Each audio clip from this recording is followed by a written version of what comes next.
ว้าวกับว้าวนะทุกคนถ้าสมมุติว่าเฮาย้อนกลับไปเบิ่งภาพของ Bitcoin ก่อนที่จะมีกองทุน ETF เข้ามาต้องบอกเลยว่าหลายคนจะมีภาพ Bitcoin ในหัวก็คือจะเป็นภาพเดียวกันเลยคือ Bitcoin จะเคลื่อนไหวไปตามเฟดถ้าเฟดขึ้นดอกเบี้ย Bitcoin ก็จะลงถ้าเฟดลดดอกเบี้ย Bitcoin ก็จะขึ้นอันนี้เป็นภาพจำที่อยู่ในหัวของเฮาเลย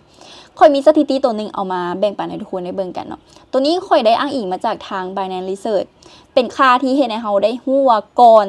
จะมี ETF แล้วก็หลังจะมี ETF แล้วค่ามันเป็นอีหยังแล้วค่ามันบอกอีหยังเฮาได้แด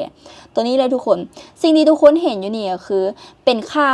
ก่อนที่จะมี ETF ความสัมพันธ์กับeasing cycle จะอยู่ที่บวก 0.2 หรือ 0.21 แต่หลังจากที่ ETF เข้ามาค่าตัวนี้กลับกลายเป็นลบก็คือลบ7ลบ8แปลว่าตลาดเริ่มที่จะ pricing ให้กับสิ่งที่เฟดจะเฮ็ดล่วงหน้าหรือเอาง่ายๆคือจะเบิ่งภาพไกลขึ้นคือนักลงทุนแล้วเนี่ยเขาจะเบิ่งภาพไกลขึ้นเนาะแบบครึ่งปี2ปีคือข่อยบ่ได้สนใจละสิ่งที่เฟดเฮ็ดผ่านมาหรือข่าวสิมีอย่างเกิดขึ้นข่อยบ่เฮ็ดแหละข่อยคาดการณ์ไปล่วงหน้าเลยข่อยเบิ่งตลาดในภาพไกลเบิ่งตลาดในภาพกว้างเอาง่ายๆคือข่อยสินำข่าวข่อยจะบ่ตามข่าวอีกต่อไปอันนี้ก็เป็น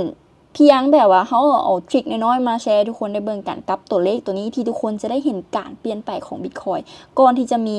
กองทุน ETF หรือว่านักลงทุนรายใหญ่เข้ามานะภาพแต่ก่อนมันเป็นอะไรและภาพเดี๋ยวนี้มันจะเปลี่ยนไปแนวนี้อ้างอิงจากสถิติตัวนี้ซึ่งภาพข้างหน้าอนาคตถ้าสมมุติว่าค่าตัวนี้นะมันติดลบลงไปอีกเรื่อยๆนะBitcoin มันจะเริ่มมีจุดยืนของมันแหละอันนี้ก็เป็นอีกปีนอีกแบบว่าเขาเอิ้นว่า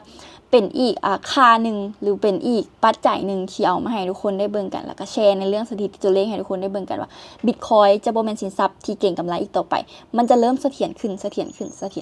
แต่ใดๆก็ตามทุกคนในตลาดคริปโตเคอเรนซีตัว Bitcoin เองหรือว่าคริปโตเคอเรนซีตัวอื่นเองยังมีการผันผวนสูงใครที่มาลงทุนในตลาดคริปโตเคอเรนซีเนาะอยากให้ทุกคนระมัดระวังให้ดีท่านอาจจะเสียเงินลงทุนของท่านภายในคืนเดียวหรือท่านอาจจะเมื่อโตกลับไปคือข่อยขี่วีโก้กลับบ้านข่อยอาจจะป้าตีนเป่าไป